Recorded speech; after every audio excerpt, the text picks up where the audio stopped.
नवी मुंबई महापालिकेत चौकशीचा धडाका. नवी मुंबई महानगरपालिकेत प्रशासकीय काळात घेतलेल्या निर्णयांची चौकशी करण्यासाठी आता 5 सदस्यीय विशेष समिती स्थापन करण्याचा प्रस्ताव महासभेत मांडण्यात आला आहे. कोविड काळात जेव्हा निवडणुका लांबणीवर पडल्या होत्या तेव्हा आयुक्तांनी प्रशासक म्हणून घेतलेल्या आर्थिक निर्णयांवर भाजपने गंभीर प्रश्नचिन्ह उपस्थित केले आहेत. मोठ्या प्रमाणात आर्थिक गैरव्यवहार आणि चुकीचे निर्णय झाल्याचा आरोप करत माजी खासदार संजीव नाईक यांनी स्पष्ट केले की ही समिती सर्व व्यवहारांचा सखोल आढावा घेऊन आपला अहवाल सादर करेल. ज्या कामांमध्ये अवाढव्य खर्च किंवा अनियमितता झाली आहे अशा सर्व प्रकरणांची आता कसून चौकशी केली जाणार आहे. निश्चितपणे नवी मुंबई महापालिकेची सार्वत्रिक निवडणूक जी झाली त्या निवडणुकीमध्ये माननीय गणेशजी नाईक साहेबांनी वेळोवेळी या शहराच्या एकंदरीत कारभारासंदर्भामध्ये काही विषयांवरती प्रश्नचिन्ह उपस्थित केले होते. ज्या प्रश्न संदर्भामध्ये शहराच्या लोकहितांचे जे प्रश्न होते प्रशासनानं प्रशासकीय काळामध्ये ते घेतले त्याच्याबद्दल आम्ही नक्कीच त्यांचं अभिनंदन केलेलं आहे. परंतु काही असे विषय हे प्रशासन काळामध्ये घेणे उचित नव्हते असा आमचा त्या ठिकाणी त्याला विरोध होता किंवा आमचा आक्षेप होता. तरीसुद्धा प्रशासन काळामध्ये त्या कार्याची अंमलबजावणी केल्यामुळे आमचं म्हणणं आहे की त्याची चौकशी व्हावी. ते कशामुळे झालं, का केलं, त्याच्यामध्ये काही गडबड झालेली आहे का, इतर सर्व दृष्टिकोनातून आम्ही त्याची चौकशी व्हावी आणि अशा पद्धतीची मागणी त्या काळापासून नाईक साहेब बोलत आहेत.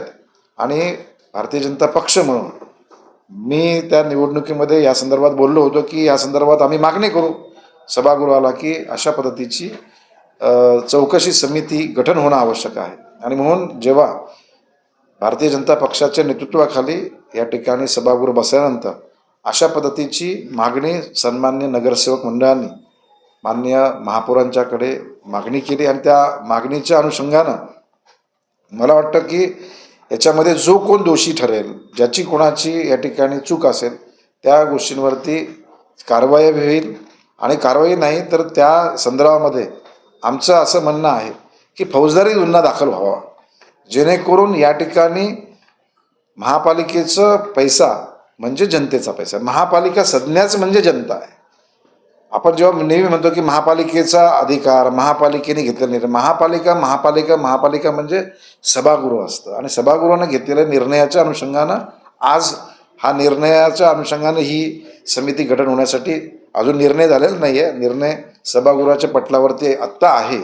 परंतु ती मला आनंद या गोष्टीचा आहे की मी जी मागणी त्यावेळेस बोलले असता ती मागणी सभागृहाने त्याची मान्यता घेऊन समिती गठन करण्यासाठीचा निर्णय घेतला. मी भारतीय जनता पक्ष नेतृत्व माननीय देवेंद्र फडणवीस साहेब, माननीय गणेश नाईक साहेब असतील, जे आता या पालिका सभागृह म्हणून जी या ठिकाणी समिती गठन करण्याचा निर्णय घेतला त्या सर्व नगरसेवकाचा धन्यवाद करतो.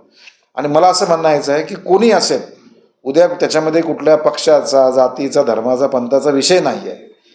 शहराच्या पैशाचा अपव्यय किंवा अपहार होणं हा खूप मोठा या ठिकाणी गुन्हा आहे असं मला वाटतं. आणि म्हणून त्या अनुषंगानं या समितीचं गठन करण्याची मागणी होता. आज लवकरच गठन होईल आणि लवकर त्या समितीची गठन झाल्यानंतर चर्चा विनिमय करून प्रशासनाकडून तशी माहिती होईल आणि मला विश्वास आहे की योग्य पद्धतीची माहिती प्रशासनाकडून मिळेल.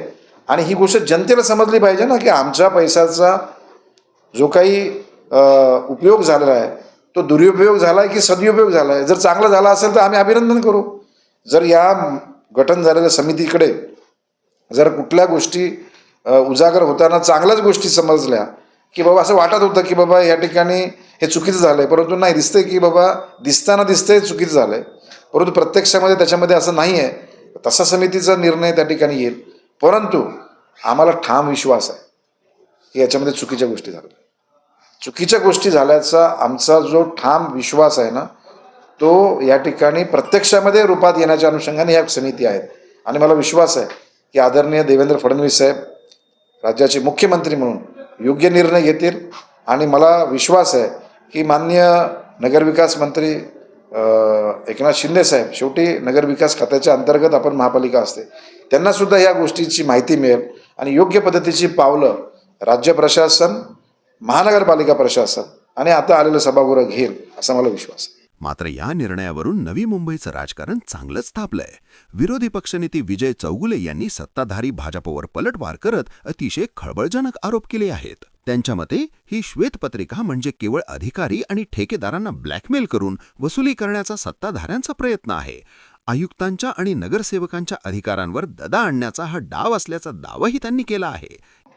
ज्या पद्धतीने आजचं कामकाज आणि ज्या पद्धतीने त्यांनी घाईघाईमध्ये जे प्रस्ताव आणलेले होते आणि त्याच्यावरती ते जे काय गोष्टी मंजूर करून घेत होते त्या मंजूर म्हणजे असा विषय होता की आम्ही सभागृहामध्ये आम्ही जे कामकाज करू, आम्ही जे बोलू आणि त्या सभागृहातल्या आमच्या पण कामकाजावरती ते कमिटी नेमणार आणि ते कमिटी त्याच्यावरती चर्चा करणार. ही कुठली पद्धत झाली? खरं पाहिलं तर आजच्या ह्याच्यामध्ये पूर्णपणे विरोधी लोकांवरती एक दबाव, प्रशासनावरती एक दबाव हे आणून आपले पोळी भाजून घेण्याचा प्रकार आहे आणि मला तसं स्पष्ट दिसतंय. आणि ह्याच जर गोष्टी करायच्या तर मी अजून बोलतो का तर त्यांनी सांगताना बोलले की तिथं गणेश नाईक साहेब 88 वेळा पालिकेमध्ये येऊन गेले. 88 वेळा येऊन गेले तर त्यावेळेस मग काय बघितलं आणि काय केलं? या ठिकाणी तुम्हाला वाटतंय की इथं काय अमुक झालंय तमुक झालं. आज ही नगर रचनाची कमिटी बनवली, तुमची अभियंत्रिकीची कमिटी बनवली, आरोग्याची कमिटी बनवली, अजूनही एक दोन कमिटी बनवल्या, 4-5 कमिटी त्यांनी बनवल्या. त्या कमिटीचा उपयोग काय? जर तुम्हाला एवढंच जर वाटतंय तर तुमच्याकडे मोठ्या यंत्रणा आहेत, संपूर्ण काही तुमच्याकडे कारभार आहे, तुमच्याकडे चांगले चांगले ऑफिसर्स आहेत. माझं म्हणणं असं आहे की तुम्ही या सर्व गोष्टी RTI मधून मागवा ना. आणि त्या बाबतीत स्वतः आयुक्त सभागृहामध्ये बोलले, तुम्ही RTI मध्ये पण मागवू शकता ना. तुम्ही RTI मध्ये मागून त्याच्यावरती तुम्ही मग पूर्णपणे तज्ज्ञ लोक ठेवा तुमच्या ऑफिसमध्ये आणि तज्ज्ञ लोकांमधून RTI मधून ते सर्व माहिती घेऊन तुम्ही करा. हे पण जाणून बुजून अधिकाऱ्यांना कोणाला तरी दमावर घ्यायचा, अधिकाऱ्यांना प्रेशराईज करायचा, हे कदापि मी होऊन देणार नाही. आणि या ठिकाणी आम्ही शिवसेनेचे, आम्ही एकनाथ शिंदे साहेबांचे आम्ही शिवसैनिक आहोत. आणि आज शिंदे साहेब असतील, आज आमचे खासदार मस्के साहेब असतील, आज आम्ही सर्वजण ज्या ज्या काही आमच्या गोष्टी होतात ते त्यांच्यापर्यंत आम्ही टाकणार आहोत.